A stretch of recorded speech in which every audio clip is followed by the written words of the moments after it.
Hello friends, जय Hind, Vande Mataram. Welcome to my YouTube channel. आइए दोस्तों, आज पुलिस भर्ती परीक्षा का दोस्तों सुबह शिफ्ट का पहला पेपर देख लेते हैं। उसमें जो बहुविकल्पी क्वेश्चन आए हैं, जीके के दोस्तों जो सेक्शन है, तो जीके सेक्शन में कौन कौन से क्वेश्चंस आए हैं, तो आइए एक बार उन क्वेश्चंस पर नज़र दौड़ा देते हैं दोस्तों। बहुत ही अच्छा पेपर आया है दोस्तों, ज़्यादा हाई लेवल नहीं रहा है और ना ही ज़्यादा लो लेवल रहा है दोस्तों। मीडियम का पेपर आया है। सभी बच्चों ने, जिन बच्चों ने अच्छी मेहनत की है, अच्छे से दोस्तों तैयारी की है, उन बच्चों का पेपर बहुत अच्छा गया होगा। तो आइए देख लेते हैं कुछ बहुविकल्पी क्वेश्चन दोस्तों, जो जीके और जीएस सेक्शन से हमने लिए हैं। तो आइए देख लेते हैं कौन कौन से क्वेश्चन दिए गए थे दोस्तों आज की परीक्षा में। दोस्तों पहला क्वेश्चन इसमें बनता है, कह रहा था कि जीएसटी का ब्रांड एम्बेसडर किसे चुना गया है। तो दोस्तों पहला ऑप्शन है दीपिका पादुकोण, दूसरा ऑप्शन है शिल्पा शेट्टी, तीसरा ऑप्शन है शाहरुख खान और चौथा ऑप्शन है अमिताभ बच्चन। तो दोस्तों जो जीएसटी का ब्रांड एम्बेसडर है वो है अमिताभ बच्चन। तो दोस्तों क्वेश्चन नंबर दिया गया है जो 117वां क्वेश्चन में दिया गया है, तो उसका जो ऑप्शन है वो सही हो जाएगा अमिताभ बच्चन। अब देख लेते हैं दोस्तों नेक्स्ट क्वेश्चन। तो दोस्तों नेक्स्ट क्वेश्चन दिया गया है, 118वां क्वेश्चन है। कह रहा कि निम्नलिखित में कौन सी रेखा है जो फ्रांस और जर्मनी के बीच की सीमा रेखा को निर्धारित करती है। तो दोस्तों इसमें से पहला दिया गया है केडब्ल्यू लाइन है, दूसरा दिया गया है 49वीं पैरेलल लाइन है, तीसरा दिया गया है सिगफ्रीड लाइन है और चौथा दिया गया है सेंगर लाइन है। तो दोस्तों इस क्वेश्चन का जो आंसर है वो दोस्तों दरअसल इसमें ऑप्शन में कहीं मेल नहीं खा रहा है। उसका जो ऑप्शन है दोस्तों, वो रेखा जो है वो है मोज़ेनॉट रेखा। कौन सी दोस्तों रेखा है? मोज़ेनॉट रेखा। तो जो मोज़ेनॉट रेखा है वो फ्रांस और जर्मनी के बीच की खींची गई रेखा है दोस्तों, लेकिन इसमें कहीं पर कोई ऑप्शन नहीं दिया गया है। तो दोस्तों ये क्वेश्चन जो है आप लोगों को स्वयं से देखना है कि इस क्वेश्चन का आंसर क्या होने वाला है। अब आइए देख लेते हैं अगला क्वेश्चन। दोस्तों अगला क्वेश्चन इसका बनना कह रहा, विदेश व्यापार महानिदेशालय किस डीजीएफटी किस मंत्रालय के अंतर्गत आता है। दोस्तों क्या कह रहा, विदेश व्यापार महानिदेशालय किस डीजीएफटी किस मंत्रालय के अंतर्गत आता है। तो क्वेश्चन पहला ऑप्शन है सूक्ष्म लघु और माध्यम उद्यम मंत्रालय, विदेश मंत्रालय, वित्त मंत्रालय या वाणिज्य एवं उद्योग मंत्रालय। तो दोस्तों जो क्वेश्चन नंबर 119 में दिया गया है, तो क्वेश्चन नंबर 119 का जो राइट ऑप्शन है वो बन जाएगा डी नंबर, यानी वाणिज्य एवं उद्योग मंत्रालय। अब आइए दोस्तों चलते हैं अगले क्वेश्चन की ओर। तो दोस्तों अगला क्वेश्चन दिया गया है, कह रहा है कि परमाणु ऊर्जा के उत्पादन, दोस्तों यहाँ पर थोड़ा टाइपिंग में गलती हो गई है, परमाणु ऊर्जा के उत्पादन के लिए कौन सा तत्व आवश्यक होता है। तो दोस्तों सिलिकॉन आवश्यक होता है, हाइड्रोजन आवश्यक होता है, कार्बन आवश्यक होता है या फिर यूरेनियम आवश्यक होता है। दोस्तों हम लोग जानते हैं कि परमाणु ऊर्जा के लिए सबसे ज़्यादा जो उपयोगी पदार्थ होता है वो होता है यूरेनियम। तो क्वेश्चन नंबर जो 120वें नंबर पर दिया गया दोस्तों, उसका ऑप्शन हो जाएगा यूरेनियम। अब आइए देख लेते हैं अगला क्वेश्चन। तो फ्रेंड्स अगला क्वेश्चन दिया गया है, कह रहा दोस्तों नोएडा उत्तर प्रदेश के किस जिले के अंतर्गत आता है। दोस्तों पूछ रहा है, कह रहा है कि नोएडा जो है वो उत्तर प्रदेश के किस जिले के अंतर्गत आता है। पहला ऑप्शन दिया गया है बुलंदशहर, उसके बाद दिया गया मथुरा, फिर दिया गया दोस्तों गाजियाबाद, उसके बाद दिया गया है गौतम बुद्ध नगर। तो दोस्तों देख लेते हैं कि जो नोएडा है वो उत्तर प्रदेश के गौतम बुद्ध नगर के जिले में आता है। कौन से जिले में आता है दोस्तों? गौतम बुद्ध नगर में आता है। अब आइए देख लेते हैं अगला क्वेश्चन।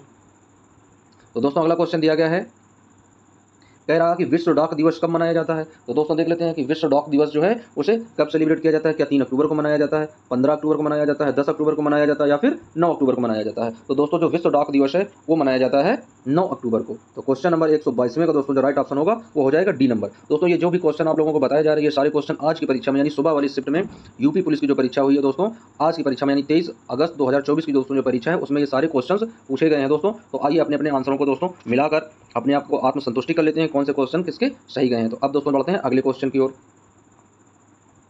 तो दोस्तों अगला क्वेश्चन है, कह रहा है कि जून 2024 तक संघ गृह मंत्रालय का प्रमुख कौन था। तो दोस्तों जून 2024 तक संघ गृह मंत्रालय, दोस्तों गृह मंत्रालय किसके हाथ में था? नरेंद्र मोदी तो प्रधानमंत्री थे। राजनाथ सिंह दोस्तों रक्षा मंत्री थे। नित्यानंद राय या अमित शाह। तो दोस्तों गृह मंत्रालय किसके हाथ में था? गृह मंत्रालय था अमित शाह के हाथ में। तो क्वेश्चन नंबर दोस्तों जो 123वें नंबर पर दिया गया है सुबह वाली शिफ्ट का, तो उसका जो आंसर है वो आंसर हो जाएगा डी नंबर, यानी अमित शाह उसका सही आंसर होगा। अब आइए दोस्तों देख लेते हैं अगला क्वेश्चन। तो दोस्तों अगला क्वेश्चन दिया गया है, कह रहा है कि इंडियन नेशनल कांग्रेस की स्थापना कब हुई। दोस्तों क्या कह रहा है, कह रहा है कि इंडियन नेशनल कांग्रेस की स्थापना कब हुई? 1905 में हुई, 1947 में हुई, 1857 में हुई या 1885 में हुई। दोस्तों ये बहुत ही इजी क्वेश्चन पूछ लिया गया है। बहुत से बच्चे जानते हैं कि इंडियन नेशनल कांग्रेस की जो स्थापना हुई है वो कभी 1885 में हुई है। तो क्वेश्चन 124वें का जो राइट आंसर बनेगा दोस्तों वो हो जाएगा डी नंबर, 1885 में। अब आइए चलते हैं अपने अगले क्वेश्चन की ओर। तो दोस्तों अगला क्वेश्चन दिया गया है, कह रहा भारत का पहला हवाई अड्डा कहाँ पर स्थित था। तो दोस्तों देख लेते हैं भारत का जो पहला हवाई अड्डा था, मद्रास चेन्नई में था, बॉम्बे मुंबई में था, दिल्ली में था या कलकत्ता जो प्रेजेंट टाइम में कोलकाता हो गया है। तो दोस्तों भारत का जो पहला हवाई अड्डा है वो कहाँ था? वो था दिल्ली में। तो क्वेश्चन नंबर जो 125वां दिया गया है उसका जो सही ऑप्शन होगा वो हो जाएगा सी नंबर। अब आइए चलते हैं अगला क्वेश्चन देख लेते हैं दोस्तों। तो अगला क्वेश्चन दोस्तों दिया गया है, 126वां क्वेश्चन दिया गया है, भारत में व्यवसायों के लिए सेवाओं हेतु जीएसटी पंजीकरण के लिए थ्रो शील्ड लिमिट सीमा क्या रखी गई है। दोस्तों जो व्यवसायों के पंजीकरण के लिए जो थ्रो शील्ड लिमिट सीमा है दोस्तों, उस सीमा को कितने तक रखा गया है? 20 लाख तक, 50 लाख तक, 5 लाख तक या फिर 10 लाख तक। तो दोस्तों क्वेश्चन नंबर 126वें का जो राइट ऑप्शन बनेगा वो बनेगा ए नंबर यानी 20 लाख रुपए तक। अब आइए चलते हैं अगले क्वेश्चन की ओर। तो दोस्तों अगला क्वेश्चन दिया गया है, दोस्तों अगला क्वेश्चन है, कह रहा है कि डॉट डॉट में दुर्भावनापूर्ण फाइलों वाली छवियों का उपयोग हैकर को अपने खाते की जानकारी चुराने, जो हैकर होते हैं उनके खाते की जानकारी चुराने या आपके कंप्यूटर को संक्रमित करने में मदद करने के लिए क्या किया जाता है। दोस्तों देख लेते हैं क्या किया जाता है, हैकर लोग क्या करते हैं उन सब चीज़ों को चोरी करने के लिए। तो पहला ऑप्शन जो दिया गया है वो है इमेज फिशिंग का, दूसरा जो ऑप्शन है दोस्तों वो है कैट फिशिंग का, तीसरा ऑप्शन है वीपीएन का, और चौथा ऑप्शन जो दिया गया है वो है दोस्तों सिमसिंग का। तो दोस्तों देख लेते हैं इसका पहला क्वेश्चन का आंसर कौन सा सही होगा। तो दोस्तों यहाँ पर आ जाएगा इमेज फिशिंग का। कौन सा ऑप्शन दोस्तों सही हो जाएगा, इमेज फिशिंग का, यानी 127वें नंबर का दोस्तों जो आंसर सही होगा वो हो जाएगा ए नंबर। क्या ऑप्शन सही हो जाएगा दोस्तों, ए नंबर। अब आइए चलते हैं अगले क्वेश्चन की ओर। तो दोस्तों अगला क्वेश्चन दिया गया है, कह रहा क्रोएशिया गणराज्य की राजधानी क्या है। दोस्तों क्या कह रहा है, कह रहा क्रोएशिया गणराज्य की राजधानी क्या है। तो दोस्तों कह रहा कि मैक्सिको सिटी है, ड्रब्रोवनिक है दोस्तों, सी नंबर दिया गया दोस्तों ज़ग्रेब है, या एम्स्टर्डम है। दोस्तों यहाँ पर थोड़ा टाइप करने में गड़बड़ हो गया है दोस्तों, गलती हो गई है, यहाँ पर दिया गया है ज़ग्रेब, ज़ग्रेब इस तरीके से दोस्तों टाइप करने में थोड़ा मिस्टेक हो गया है। तो अब देख लेते हैं क्वेश्चन नंबर 128वें का जो राइट ऑप्शन हो जाएगा दोस्तों वो राइट ऑप्शन हो जाएगा सी नंबर। क्या हो जाएगा दोस्तों, सी नंबर, यानी ज़ग्रेब में सही आंसर लगाएंगे दोस्तों। तो क्वेश्चन नंबर 128वें का जो राइट ऑप्शन होगा वो हो जाएगा सी नंबर। अब चलते हैं दोस्तों अगले क्वेश्चन की ओर। तो दोस्तों अगला क्वेश्चन कह रहा है, कह रहा भारत के किस पड़ोसी देश को थंडर ड्रैगन की भूमि से जाना जाता है। दोस्तों भारत का ऐसा कौन सा पड़ोसी देश है जिसकी भूमि को हम किस नाम से जानते हैं, थंडर ड्रैगन के नाम से जानते हैं। क्या वह म्यांमार है, भूटान है, नेपाल है, या फिर बांग्लादेश है। तो दोस्तों क्वेश्चन नंबर 130वें का जो राइट ऑप्शन बनेगा वो बन जाएगा बी नंबर, यानी B option is right answer, यानी भूटान जो है वो सही हो जाएगा कि भारत के किस पड़ोसी देश को थंडर ड्रैगन की भूमि के नाम से जाना जाता है। तो दोस्तों वो देश है भूटान। अब आइए चलते हैं अगले क्वेश्चन की ओर। तो दोस्तों अगला क्वेश्चन दिया गया है, कह रहा निम्नलिखित में से कौन सा सोशल मीडिया प्लेटफॉर्म नहीं है। तो दोस्तों पहला ऑप्शन दिया गया है इंस्टाग्राम, दूसरा दिया गया है गूगल, तीसरा दिया गया है ट्विटर, और चौथा दिया गया है फेसबुक। तो दोस्तों ये बिल्कुल आसान सा क्वेश्चन पूछ लिया है यूपी पुलिस भर्ती परीक्षा में। दोस्तों इससे ज़्यादा क्वेश्चन इजी हो नहीं सकता, क्योंकि सभी बच्चे आजकल यूट्यूब, फेसबुक, इंस्टाग्राम, स्नैपचैट, दोस्तों बहुत सारे जो सोशल साइट के प्लेटफॉर्म है उनसे जुड़े हुए हैं, अपनी आईडी क्रिएट करे रखते हैं दोस्तों। तो इस क्वेश्चन का आंसर तो सभी बच्चे आसानी से दे लेंगे कि इंस्टाग्राम क्या है, यह भी सोशल मीडिया प्लेटफॉर्म है, ट्विटर क्या है दोस्तों, ये भी सोशल मीडिया प्लेटफॉर्म है, फेसबुक क्या है, ये तो बहुत ही ज़्यादा सोशल मीडिया प्लेटफॉर्म है। तो दोस्तों इसमें गूगल क्या है दोस्तों, गूगल है सर्च इंजन, दोस्तों गूगल क्या है, सर्च इंजन है। तो यही ऑप्शन सही हो जाएगा, कह रहा कि सोशल मीडिया प्लेटफॉर्म नहीं है। तो दोस्तों क्वेश्चन नंबर दोस्तों क्या है 131वें का जो राइट ऑप्शन हो जाएगा वो हो जाएगा बी नंबर, यानी गूगल। अब आइए चलते हैं अगले क्वेश्चन को देख लेते हैं दोस्तों। तो अगला क्वेश्चन दिया गया है, कह रहा कि निम्नलिखित में से किस प्रकार का प्रदूषण संवर्ध त्वरित यूट्रोफिकेशन होता है। दोस्तों कह रहा कि निम्नलिखित में से किस प्रकार का जो प्रदूषण होता है दोस्तों वो संवर्धित त्वरित यूट्रोफिकेशन होता है। मृदा प्रदूषण होता है, जल प्रदूषण होता है, ध्वनि प्रदूषण होता है, या फिर ऊष्मीय प्रदूषण होता है। तो दोस्तों क्वेश्चन नंबर जो 132वां दिया गया है सर दोस्तों सुबह के शिफ्ट में, उस 132वें क्वेश्चन का जो राइट ऑप्शन है वो बन रहा है बी नंबर, यानी जल प्रदूषण। अब आइए चलते हैं अगला क्वेश्चन देख लेते हैं दोस्तों। तो अगला क्वेश्चन दिया गया है, कह रहा है कि 1946 के विमुद्रीकरण के दौरान आरबीआई के गवर्नर कौन थे। उर्जित पटेल थे, शक्तिकांत दास थे, या चिंतामण द्वारकानाथ देशमुख थे, या डी सुब्बा राव थे। दोस्तों एक बार फिर से देख लेते हैं क्वेश्चन नंबर कौन सा दिया गया है 133वां, यानी क्वेश्चन नंबर 133वें में 1946 के विमुद्रीकरण के दौरान आरबीआई के गवर्नर जनरल कौन थे। तो दोस्तों तो आरबीआई के जो गवर्नर थे वो थे चिंतामण द्वारकानाथ देशमुख। तो क्वेश्चन नंबर दोस्तों जो है 133 उसका राइट आंसर हो जाएगा सी नंबर। अब आइए चलते हैं अगला क्वेश्चन देख लेते हैं दोस्तों, उसे भी मिला लेते हैं। तो अगला क्वेश्चन आया है दोस्तों आज की भर्ती परीक्षा में, कह रहा कि भारतीय संविधान का कौन सा भाग राज्य के नीति निदेशक सिद्धांतों से संबंधित है। चौथा भाग, पांचवा भाग, दूसरा भाग, या फिर तीसरा भाग। तो दोस्तों देख लेते हैं कि आज के दोस्तों जो इस भर्ती परीक्षा में पूछा गया क्वेश्चन संविधान से लिया गया है दोस्तों। तो अब संविधान से कौन सा क्वेश्चन लिया गया कि भारतीय संविधान का कौन सा भाग राज्य के नीति निदेशक सिद्धांतों से संबंधित रखता है। तो दोस्तों वो भाग है चौथा भाग। कौन सा भाग है, चौथा भाग। तो क्वेश्चन नंबर 134 का जो राइट आंसर बनेगा वो बन जाएगा ए नंबर, यानी 134 का राइट आंसर हो जाएगा दोस्तों ए नंबर। अब आइए चलते हैं अगला क्वेश्चन देख लेते हैं, अगले क्वेश्चन का आंसर क्या होने वाला है। तो दोस्तों अगला क्वेश्चन दिया गया है, कह रहा कि पुस्तक ए लाइफ मिसप्रिंट किसके द्वारा लिखी गई है। दोस्तों कौन सी पुस्तक है ए लाइफ मिसप्रिंट किसके द्वारा लिखी गई है। दोस्तों टाइप होने में कुछ चीज़ें मिसप्रिंट हो सकती हैं, आप लोग क्वेश्चन नंबर मिला सकते हैं। क्वेश्चन नंबर दिया गया है ये 135वां क्वेश्चन दिया गया है। तो दोस्तों 135वें क्वेश्चन में क्या कह रहा है पुस्तक ए लाइफ मिसप्रिंट किसके द्वारा लिखी गई है, किसके द्वारा यह रचित है।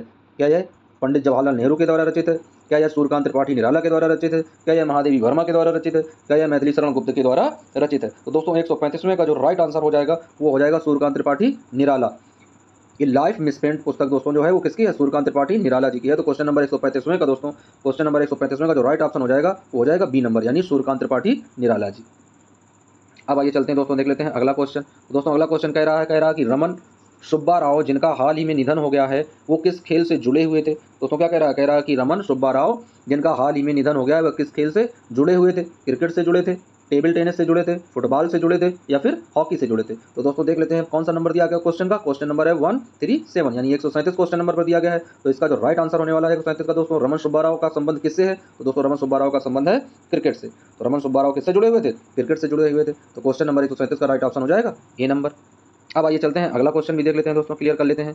तो अगला क्वेश्चन दिया गया है, कह रहा है कि प्रायद्वीपीय भारत की सबसे लंबी नदी का नाम क्या है। दोस्तों क्या कह रहा है क्वेश्चन कह रहा है कि प्रायद्वीपीय भारत की सबसे लंबी नदी का नाम क्या है। गोदावरी है, कृष्णा है, महानदी है, या फिर नर्मदा है। तो दोस्तों देख लेते हैं क्वेश्चन नंबर 138वां दिया गया है। क्वेश्चन नंबर 138 दिया गया है कि प्रायद्वीपीय भारत की सबसे लंबी नदी कौन है। तो दोस्तों उसका राइट आंसर होने वाला है गोदावरी। कौन सी नदी है दोस्तों, गोदावरी नदी है, वह सबसे लंबी नदी है। अब आइए चलते हैं अगला क्वेश्चन देख लेते हैं।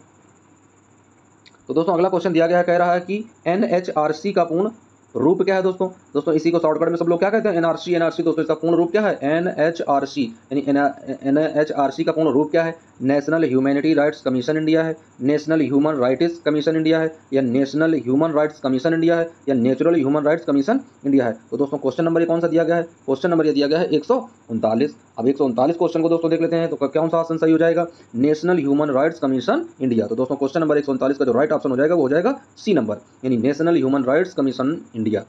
अब आइए चलते हैं अगला क्वेश्चन दोस्तों देख लेते हैं। तो अगला क्वेश्चन दोस्तों बन रहा है, कह रहा है कि वर्ष 1985 को कौन सा अंतर्राष्ट्रीय वर्ष घोषित किया गया था। दोस्तों 1985 को कौन सा अंतर्राष्ट्रीय वर्ष घोषित किया गया था, बच्चों के लिए, महिलाओं के लिए, दृष्टिहीनों के लिए, या फिर युवाओं के लिए। तो दोस्तों जो वर्ष था 1985 उसे किसके लिए डेडिकेट किया गया था। तो दोस्तों 1985 जो था वह डेडिकेट किया गया था यूथ के लिए। किसके लिए दोस्तों, यूथ यानी युवाओं के लिए। तो क्वेश्चन नंबर 140 का जो राइट ऑप्शन बनेगा वो बन जाएगा डी नंबर, यानी D option is right answer. तो अब दोस्तों बढ़ते हैं अगले क्वेश्चन को देख लेते हैं। दोस्तों आज की पुलिस भर्ती परीक्षा में जो अगला क्वेश्चन दिया गया है, सब लोग आप अपने अपने क्वेश्चन मिलाकर चेक कर सकते हैं दोस्तों, बिल्कुल एकदम से दोस्तों सटीक आंसर आप लोगों को बताए जा रहे हैं। अब आइए देख लेते हैं अगला क्वेश्चन क्या होगा। तो दोस्तों अगला क्वेश्चन दिया गया है, कह रहा है कि अनुसंधान विधियां उत्तरदाताओं के प्रक्रियाओं के आधार पर उनसे गहन और आगे की जांच और पूछताछ करने में सहायता करती हैं। तो दोस्तों क्या सहायता करती हैं, मिश्रित होती हैं, गुणात्मक होती हैं, एक्शन होती हैं, या फिर मात्रात्मक होती हैं। तो दोस्तों इसमें कौन सा ऑप्शन सही हो जाएगा। तो दोस्तों इसका आंसर जो सही हो जाएगा वो हो जाएगा गुणात्मक, यानी कौन सी विधियां होती हैं दोस्तों, गुणात्मक अनुसंधान विधियां जो हैं वह उत्तरदाताओं की प्रक्रियाओं के आधार पर उनसे गहन और आगे की जांच की पूछताछ करने में सहायता प्रदान करती हैं। तो क्वेश्चन नंबर 141 का दोस्तों जो राइट ऑप्शन होगा वो हो जाएगा बी नंबर, यानी B option is right answer. अब आइए दोस्तों चलते हैं अगला क्वेश्चन भी देख लेते हैं। बहुत ही इजी क्वेश्चन दिए गए हैं दोस्तों, पेपर का लेवल उतना ज़्यादा दोस्तों हार्ड नहीं आया है जितना पिछले बार पेपर हार्ड आया था। पेपर इस बार बहुत ही अच्छा है दोस्तों, जिन बच्चों ने अच्छे से तैयारी की है, अच्छे से दोस्तों जो चीज़ें पढ़ी हैं उनको पेपर बहुत ही आसान लगा होगा। दोस्तों क्वेश्चन नंबर 142 दिया गया है, कह रहा है कि BRI का पूर्ण रूप क्या है। तो दोस्तों देख लेते हैं BRI का पूर्ण रूप क्या है, build and road initiative, basic and road initiative, या बिल्ड एंड रिसोर्स इनिशिएटिव, या बिल्ड एंड रिपब्लिक इंडस्ट्री। तो दोस्तों देख लेते हैं क्वेश्चन नंबर 142 का जो राइट ऑप्शन होने वाला है वो क्या है। तो दोस्तों क्वेश्चन नंबर 142 का राइट ऑप्शन क्या बनने वाला है, क्या दिया गया है इसमें। तो ये हो जाएगा दोस्तों कौन है, क्वेश्चन नंबर 142 का, यानी बिल्ड एंड रोड इनिशिएटिव। तो क्वेश्चन नंबर 142 का राइट ऑप्शन हो जाएगा दोस्तों ए नंबर, यानी बिल्ड एंड रोड इनिशिएटिव होगा BRI का फुल फॉर्म।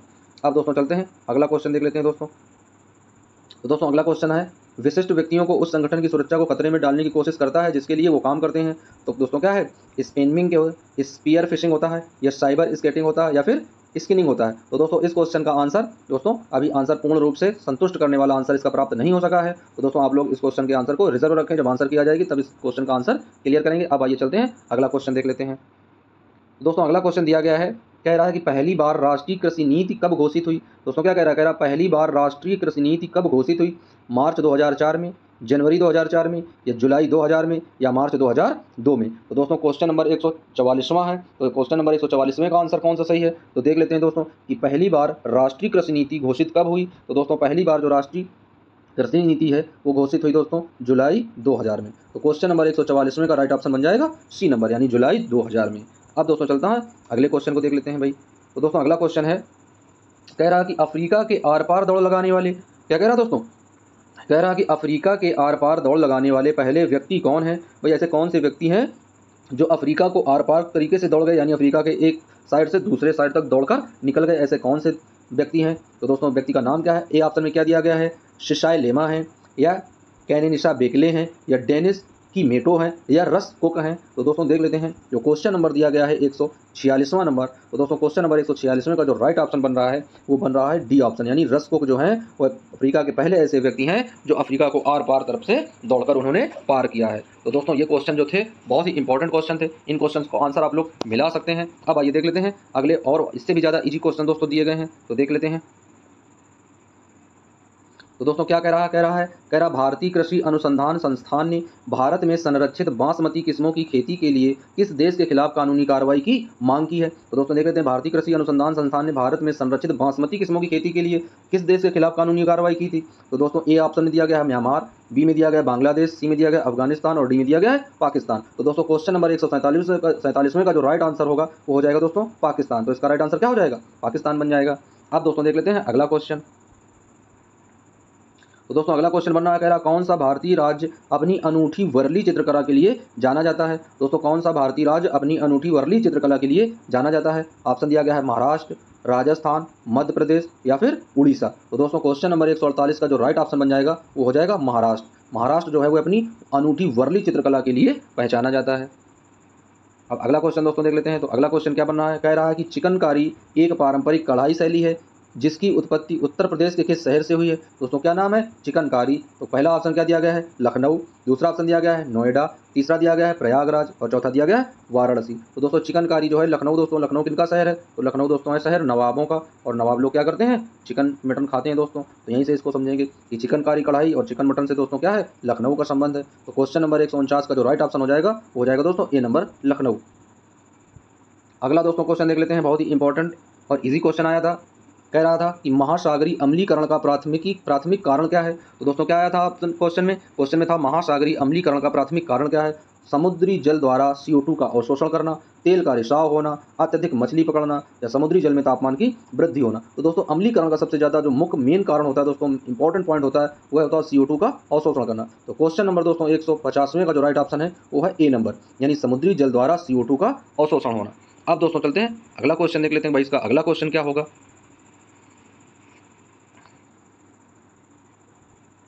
तो दोस्तों अगला क्वेश्चन आया है, कह रहा है क्वेश्चन नंबर 114वां है, उपयोगकर्ताओं के बीच लगातार संचार को प्रोत्साहित करने के लिए किस सोशल मीडिया प्लेटफॉर्म में स्त्रीकस नामक सुविधा है? तो दोस्तों इस सुविधा के बारे में अभी पूर्ण जानकारी प्राप्त नहीं हो पाई है। तो दोस्तों जब इसकी ऑफिशियल रूप से इसकी आंसर की आएगी तभी इसका सटीक आंसर पता चल पाएगा, क्योंकि सोशल मीडिया प्लेटफॉर्म पर स्नैपचैट के द्वारा भी सारी चीज़ें हो सकती हैं, इंस्टाग्राम के द्वारा दोस्तों बात करने का अवसर होता है, ट्विटर के द्वारा भी वही चीज़ें होती हैं, फेसबुक के द्वारा भी दोस्तों वही चीज़ें होती हैं। तो अब इस क्वेश्चन में दोस्तों 3 ऑप्शन एकदम से एक से लग रहे हैं जिनके द्वारा लगातार संचार को प्रोत्साहित करने के लिए सोशल मीडिया प्लेटफॉर्म होते हैं। तो दोस्तों इस क्वेश्चन का आंसर जब आंसर किया जाएगी तभी इसका ऑफिशियली रूप से संतुष्टदायक जो आंसर है वो दोस्तों प्राप्त हो सकेगा। अब आइए चलते हैं अगला क्वेश्चन देख लेते हैं।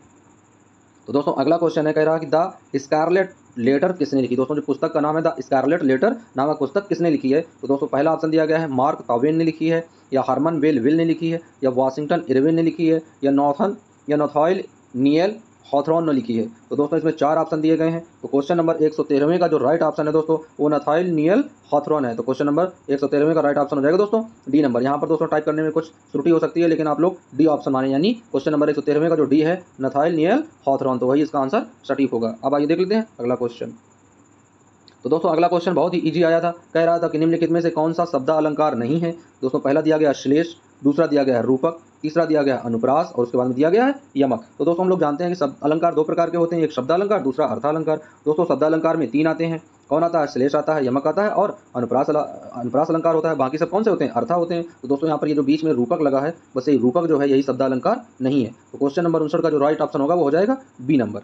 अब आइए देख लेते हैं अगला क्वेश्चन। तो दोस्तों अगला क्वेश्चन दिया गया है, कह रहा है कि श्रृंखला में अगली संख्या क्या होगी? दोस्तों पहली श्रृंखला में क्या दिया गया है? 3 दिया गया है, 3 के बाद में 6 हो गया, 6 के बाद में 18 हो गया, 18 के बाद में 72 हो गया, 72 के बाद में दोस्तों 360 हो गया, यानी 3 दूनी 6, 6 तिरिक 18, 18 चौको 72, 72 पंचे 360 और दोस्तों 360 में 6 का गुणा करेंगे तो आ जाएगा 2160। तो क्वेश्चन नंबर 56 का दोस्तों जो राइट ऑप्शन हो जाएगा वो हो जाएगा ए नंबर, यानी ये जो सीरीज है इसका 2160 ऑप्शन सही होगा। अब आइए दोस्तों चलते हैं अगला क्वेश्चन देख लेते हैं। बहुत ही इजी क्वेश्चन है दोस्तों। तो अब अगला क्वेश्चन बना कह रहा यदि कैट का कोड है DBU, दोस्तों क्या दिया गया है, यदि कैट को लिखते हैं DBU से तो डॉग का कोड क्या होगा। अब दोस्तों देख लेते हैं यहाँ पर तो किस तरीके से लिखेंगे, यानी सी के बाद क्या आता है, डी आता है, ए के बाद क्या आता है, बी आता है, और टी के बाद क्या आता है, यू आता है। उसी तरीके से डॉग को देख लेते हैं दोस्तों, तो डी के बाद क्या आता है, ई आता है, ओ के बाद क्या आता है, पी आता है, और जी के बाद क्या आता है, एच आता है। तो क्वेश्चन नंबर 54 का जो राइट ऑप्शन होगा वो हो जाएगा दोस्तों बी नंबर, यानी क्वेश्चन नंबर 94 का राइट ऑप्शन हो जाएगा दोस्तों बी नंबर। अब आइए चलते हैं अगला क्वेश्चन देख लेते हैं। तो दोस्तों अगला क्वेश्चन आया था, कह रहा था सादृश्य को पूरा कीजिए। अंतरिक्ष यात्री किससे जाते हैं, अंतरिक्ष यान में जाते हैं। तो दोस्तों गोताखोर किससे जाएंगे, कार से जाएंगे, नहीं। हवाई जहाज से जाएंगे, बिल्कुल नहीं। साइकिल से जाएंगे, हो ही नहीं सकता है। फिर किससे जाएंगे, पनडुब्बी से जाएंगे, क्योंकि अंतरिक्ष यात्री, अंतरिक्ष यान, तो गोताखोर, पनडुब्बी। तो क्वेश्चन नंबर दोस्तों 52 यानी 52 का राइट ऑप्शन होगा सी नंबर। अब आइए चलते हैं अगला क्वेश्चन और देख लेते हैं दोस्तों। तो दोस्तों अगला क्वेश्चन है, कह रहा कि दस्ताने पहनते हैं हाथ में, क्या करते हैं दोस्तों, दस्तानों को पहना जाता है हाथ में। तो मोजों को कहाँ पहना जाएगा, सिर में पहनते हैं क्या, अगर कोई पहनता हो तो राइट लगाए। बाह में यानी हाथ आर्म्स में कहीं पहने जाते हैं मोजों को, बिल्कुल नहीं। पैर में, बिल्कुल सही। जूतों में, नहीं भाई, जूते के अंदर तो मोजे के साथ हम लोग पैर डालते हैं। तो दस्ताने यदि हाथ में पहनेंगे तो मोजे किस में पहनेंगे, पैर में। तो क्वेश्चन नंबर 51 का दोस्तों जो राइट ऑप्शन हो जाएगा वो हो जाएगा सी नंबर, यानी C option is right answer. तो दोस्तों इस तरीके से ये कुछ क्वेश्चन दोस्तों, कुछ बहुविकल्पी क्वेश्चन थे जो जीके और जीएस से संबंधित थे, रीजनिंग के क्वेश्चन थे दोस्तों। ये सभी क्वेश्चन दोस्तों आज की पुलिस भर्ती परीक्षा में मॉर्निंग शिफ्ट में दोस्तों ये क्वेश्चंस पूछे गए हैं। तो उन क्वेश्चंस के दोस्तों एकदम से सटीक आंसर आप लोगों को बताए गए हैं। आप लोग अपने अपने पेपर से मिला सकते हैं दोस्तों किसके कौन से आंसर सही हुए हैं। तो दोस्तों मिलते हैं नेक्स्ट वीडियो में शाम वाली शिफ्ट के साथ दोस्तों, जो इवनिंग शिफ्ट हुई है उसके कुछ क्वेश्चंस के साथ में मिलेंगे। जब तक के लिए दोस्तों आप लोग एकदम से शांत रहें दोस्तों। यदि किसी का पेपर अच्छा हुआ है बहुत अच्छी बात है, किसी का पेपर कुछ डाउन रहा है तो दोस्तों डजंट मैटर। इस बार परीक्षा में क्या है, नॉर्मलाइजेशन लगाया गया है दोस्तों। क्या लगाया गया है, नॉर्मलाइजेशन लगाया गया है। तो दोस्तों उसमें से जो भी शिफ्ट सबसे ज़्यादा हार्ड होगी उन शिफ्ट में से कुछ बच्चों के नंबर्स जो हैं, मार्क्स जो हैं, उनमें बढ़ोतरी की जाएगी, और जिन शिफ्ट में दोस्तों बिल्कुल से इजी माने जाएंगे उनमें से कुछ नंबर तो दोस्तों क्या होगा, कमी भी की जा सकती है। तो दोस्तों आप लोग एकदम से कूल रहिए। मिलते हैं नेक्स्ट वीडियो में।